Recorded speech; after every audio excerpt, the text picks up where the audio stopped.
Good morning students. आज हम लोग कृतिका का चैप्टर 3 रीढ़ की हड्डी पढ़ेंगे, जिसे लिखा है जगदीश चंद्र माथुर ने। तो आइए सबसे पहले हम एकांकी का सार देखते हैं। यह चैप्टर रीढ़ की हड्डी जो शीर्षक है, उसे लेखक ने समाज में स्त्रियों के प्रति व्याप्त जो रूढ़िवादी मानसिकता है, उस पर बहुत जोरदार प्रहार किया है। स्त्रियों के प्रति समाज के दोहरे मापदंड को जो दर्शाया जाता है, उस पर लेखक ने प्रहार किया है। और एकांकी के अंत में उमा की साहसपूर्ण बातें लेखक के दृष्टिकोण को अव्यक्त करती हैं, जो अंत में जिस तरह से उमा ने अपने भाव को दर्शाया है। तो आइए हम सबसे पहले कहानी की तरफ चलते हैं। रीढ़ की हड्डी जो कहानी है, उसे पात्र घटनाओं की तरफ चलते हैं कि रीढ़ की हड्डी में क्या हुआ। तो रामस्वरूप के परिवार में एक लड़की रहती है जिसका नाम उमा है। एक परिवार है रामस्वरूप का, जिसमें एक लड़की है, उसका नाम उमा है, और वह उच्च शिक्षा प्राप्त करती है। पर लड़के और उसके पिता, यानी जो लोग, उसकी जब शादी लगती है तो जो लोग लड़के वाले देखने वाले आते हैं, तो लड़के और उसके पिता की इच्छा का ख्याल करते हुए उसकी शिक्षा को छिपाया जाता है। किसकी शिक्षा को? उमा की शिक्षा को। अब घर में मेहमानों के स्वागत की तैयारियां चलती रहती है। रामस्वरूप और उनके पत्नी प्रेमा जो है, उनके में आपस में नोकझोंक अनबन भी होती रहती है। लड़की उमा बहुत सादगी पसंद और बहुत ही निहायत ही सीधी सादी और शरीफ लड़की है। अतः वह किसी भी प्रकार का मेकअप वगैरह में विश्वास नहीं करती है। उसका मानना है कि जो सादा जीवन और उच्च विचार होना चाहिए। रामस्वरूप पत्नी को चुपचाप रहने का निर्देश देते हैं कि अगर मेहमान आए तो तुम कुछ बोलना नहीं। अब जो लड़का शंकर है, यानी जिससे शादी लगती है उमा की, उसका नाम शंकर रहता है। जो लड़का शंकर है और उसके पिता गोपाल प्रसाद एक वकील, पेशेवर वकील होते हैं। अब वो क्या करते हैं कि वो लड़की कम पढ़ी लिखी चाहते हैं। वो वकील है और उनका लड़का जो है शंकर है, अब कम पढ़ी लिखी लड़की चाहते हैं। उनकी दृष्टि में प्रकृति ने ही स्त्री पुरुष में बहुत अंतर बनाया है। जो प्रकृति नेचर है, वो स्त्री पुरुष में ही अंतर बना करके भेजा है। अब रामस्वरूप लड़की के पिता हैं, अतः अत्यधिक विनम्रता का प्रदर्शन करते हैं, बहुत ही विनम्र स्वभाव दिखाते हैं। आप लोगों ने देखा होगा कि जब शादी ब्याह लगती है तो ज़्यादा से ज़्यादा क्या होता है, जो लड़की वाले होते हैं वो हमेशा इस पोजीशन में हाथ जोड़ के खड़े रहते हैं। ऐसा लगता है कि जैसे बहुत बड़ा उनके ऊपर जो है कोई पहाड़ टूट गया हो, कोई दुख आ गया हो, तो हमेशा वो हाथ जोड़ करके विनम्रता से खड़े रहते हैं। रामस्वरूप और गोपाल प्रसाद पुराने ज़माने की भी बात करते हैं। आपस में जब बैठते हैं तो बहुत पुरानी पुरानी बातें करते हैं अपने ज़माने की। लड़की उमा के आने पर गोपाल प्रसाद उससे तरह तरह के सवाल करते हैं, क्वेश्चन पूछते हैं और उसकी हर तरह से जांच पड़ताल करते हैं, जो कि उमा जो है अंदर अंदर से जो है बहुत ज़्यादा खींच रही थी, नाराज़ हो रही थी, लेकिन वो कुछ बोल नहीं पा रही थी। वे उमा से फिर प्रश्न करते हैं तो वह चुप रहती है, खामोश रहती है, और उसकी ओर रामस्वरूप उत्तर देते हैं। रामस्वरूप जब वो नहीं कुछ बोलती है तो रामस्वरूप उसके पिता उत्तर देते हैं।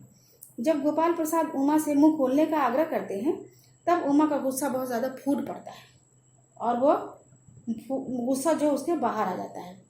कहती है कि क्या जवाब दूँ बाबूजी? जब मेज़ कुर्सी बिकती है तब दुकानदार कुर्सी मेज़ से कुछ नहीं पूछता, सिर्फ खरीदार दिखला देता है। पसंद आ गई तो अच्छा है, वरना कोई बात नहीं। उमा शंकर की भी पोल खोलती है। वो इतना नाराज़ और गुस्से में हो जाती है उनके प्रश्न से, क्वेश्चन से।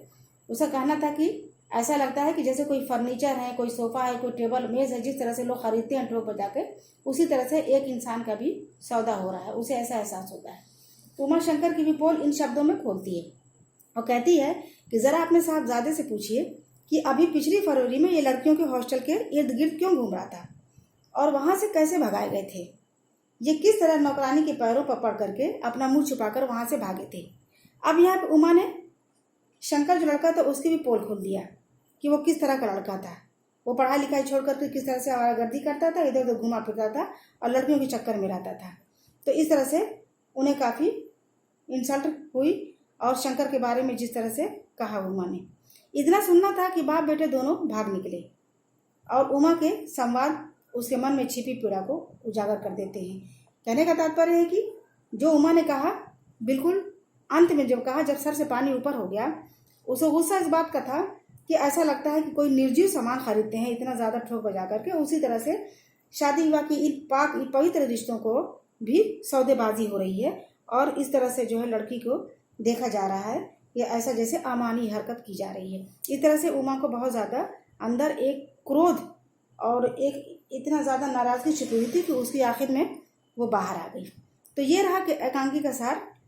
अब देखिए हम आते हैं प्रश्न अभ्यास पे। प्रश्न नंबर 1 है कि रामस्वरूप और गोपाल प्रसाद बात बात पर एक हमारा ज़माना तक कहकर अपने समय की तुलना वर्तमान समय से करते हैं, तो क्या यह तुलना कहाँ तक तर्कसंगत है? इसका आंसर देखिए, रामस्वरूप और गोपाल प्रसाद पुरानी पीढ़ी के बार बार प्रतिनिधित्व करते हैं, अतः उन्हें पुरानी पीढ़ी की बातें बहुत ही सुखद और अच्छी लगती हैं। होता है इस आयु वर्ग के लोग वर्तमान में से असंतुष्ट रहते हैं और अतीत में खो जाते हैं। जो हमसे बड़े होते हैं, जो काफ़ी जो है एजेड होते हैं, पुराने लोग होते हैं, बूढ़े ज़ईफ होते हैं, तो वो अक्सर जो है अपने ज़माने की बात करते हैं और वर्तमान से क्या होता है, वो दुखी रहते हैं क्योंकि वो जो है एडजस्ट नहीं कर पाते हैं। जबकि ऐसा नहीं करना चाहिए। इस तरह की तुलना जो करना तर्कसंगत नहीं है, क्योंकि समय परिवर्तनशील है, अतः पुरानी चीज़ें कभी भी टिक कर नहीं रह सकती। हमें हमेशा वर्तमान में जीने की कोशिश करना चाहिए। क्वेश्चन नंबर 2 है, रामस्वरूप का अपनी बेटी को उच्च शिक्षा दिलवाना और विवाह के लिए छिपाना यह विरोधाभास उनकी किस व्यवस्था को उजागर करता है? आंसर देखिए, रामस्वरूप अपनी बेटी को उच्च शिक्षा दिलाते हैं, वे स्त्री शिक्षा के भी हिमायती हैं, पर उनकी यह व्यवस्था है, उनकी यह मजबूरी है कि जो वर पक्ष होता है उसके लिए जो वर पक्ष है वो ऐसी करना चाहता है कि जो कम पढ़ी लिखी हो। देखिए यहाँ पे समाज को दर्शाता है कि समाज क्या चाहता है। समाज जो होता है अपनी बेटी को अच्छे से अच्छा रिश्ता दिलाना चाहता है, अच्छी से अच्छी एजुकेशन दिलाना चाहता है, लेकिन जहाँ पे बहू की बात होती है तो वहाँ पे वो नाइंसाफ़ी दिखाने लगते हैं कि बहू कम पढ़ी लिखी हो, घर गृहस्थी वाली हो और तरह तरह की बातें करते हैं। तो इस तरह से यहाँ पे लेखक दिखाने की कोशिश कर रहा है, समाज का असली चेहरा दिखाने की कोशिश कर रहा है। अब देखिए क्वेश्चन नंबर 3 है, अपनी बेटी का रिश्ता तय करने के लिए रामस्वरूप उमा से जिस प्रकार के व्यवहार की अपेक्षा कर रहे हैं वह उचित क्यों नहीं है? आंसर देखिए, रामस्वरूप अपनी बेटी की उमा से अपेक्षा कर रहे थे कि वह सज धज कर लड़के वालों के सामने जाए, अपनी बीए की शिक्षा को भी छुपाए, बताए नहीं उन्हें, तो यह उचित नहीं है। उमा एक पढ़ी लिखी तथा सादगी पसंद लड़की है, उसे भी अपनी पसंद नापसंद को कहने का हक है, उसे अधिकार है जो आप दबाया नहीं जा सकता। हर लड़की को अच्छे बुरे किसी के इंसान को देना चाहिए और अपने हक के लिए लड़ना चाहिए। अगर कोई ऐसी बात है कि जो कहना है तो उसे कह देना चाहिए, उसे अपने अधिकार का इस्तेमाल हमेशा करते रहना चाहिए। क्वेश्चन नंबर देखिए, यहाँ पे क्वेश्चन नंबर है 4 है कि गोपाल प्रसाद विवाह को बिजनेस मानते हैं और रामस्वरूप अपनी बेटी को उच्च शिक्षा को छुपाते हैं। क्या आप मानते हैं कि दोनों समान रूप से अपराधी हैं? अपने विचार व्यक्त करिए। तो इसे आपको अपने विचार व्यक्त है, लेकिन थोड़ा सा हिंट दे दे रहे हैं कि शंकर के पिता जो है गोपाल प्रसाद विवाह को एक बिजनेस मानते हैं। उनका ऐसा मानना हाँ बिल्कुल अनुचित है, गलत है। विवाह को बिजनेस की तरह कतई नहीं लिया जा सकता। विवाह एक पवित्र बंधन होता है, आप भी जानते हैं, और ये जन्म जन्म का रिश्ता होता है। तो विवाह जो होता है, जैसे गोपाल प्रसाद स्वयं एक व्यापारी थे, अतः वे हर बात में उनकी जो नज़रिया था वो व्यापार का दृष्टि से ही वो देखा करते थे। वे नारी को उसका उचित सम्मान देना नहीं जानते थे। तो देखा जाए तो वास्तव में एक वो सामाजिक अपराधी हैं। अब जब यह प्रश्न उठता है रामस्वरूप का, वे अपनी बेटी की उच्च शिक्षा को वर पक्ष से छुपाते हैं,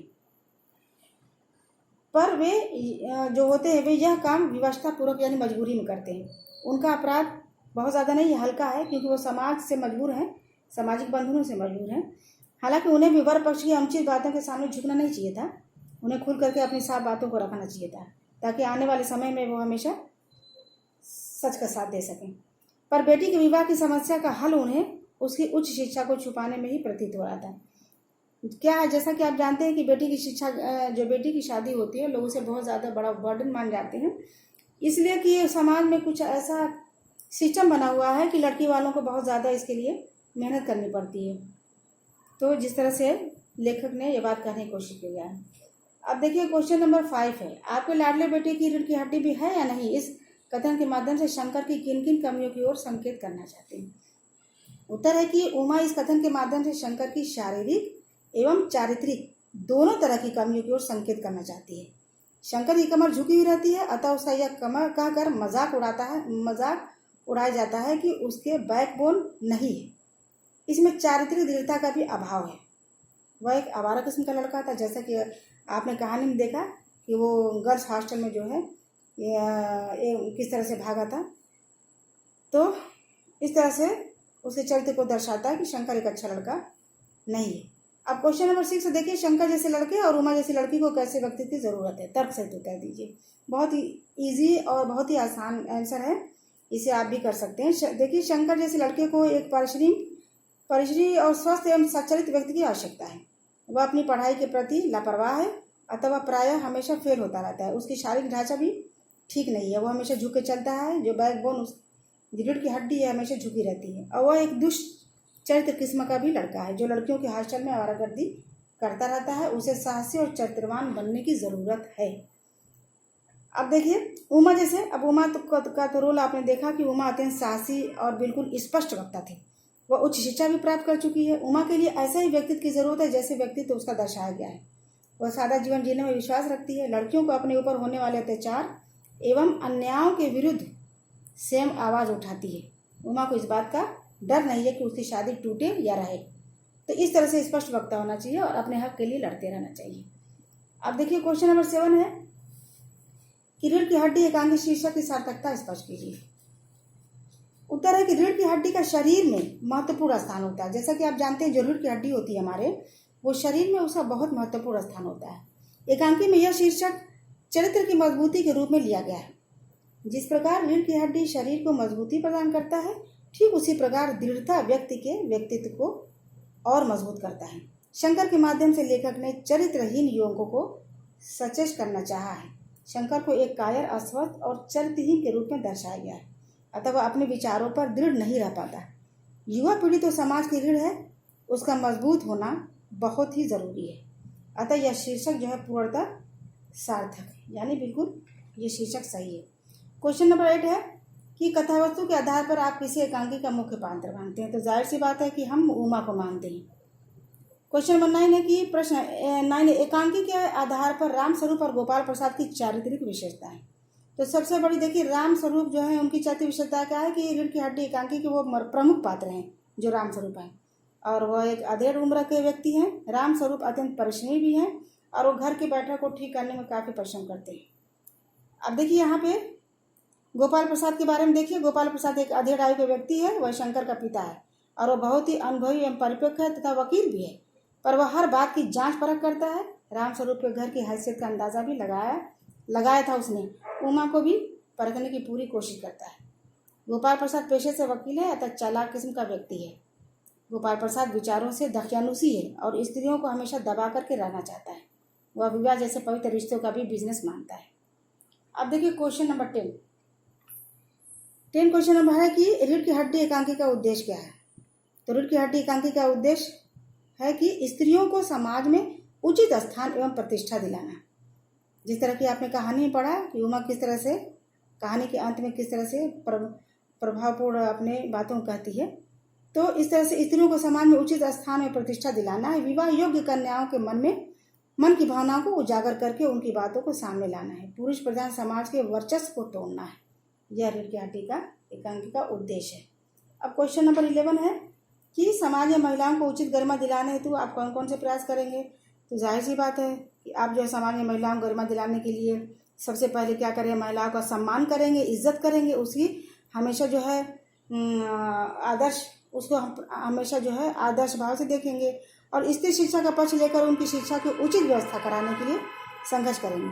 महिलाओं के साथ होने वाले सभी प्रकार के अत्याचार एवं अन्यायों का विरोध भी करेंगे। सामाजिक समारोह में महिलाओं का मंच पर सम्मानपूर्ण स्थान देंगे और सबसे बड़ी चीज़ की दहेज विरोधी वातावरण बनाने का प्रयास करेंगे। दहेज के खिलाफ हमेशा लड़ने की कोशिश करना चाहिए और साहसी महिलाओं को हमेशा प्रोत्साहित करना चाहिए।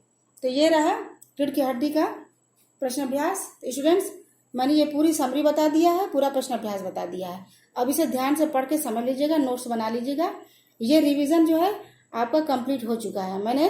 आपने देखा होगा कि मैंने क्षितिज से काव्य गद्य का दोनों कराया था और उसके बाद मैंने कृतिका से रीढ़ की हड्डी, जो बहुत इंपॉर्टेंट है सेकंड पीरियड के लिए। तो उम्मीद है कि आपको समझ में आ गया होगा। Thank you, have a nice day.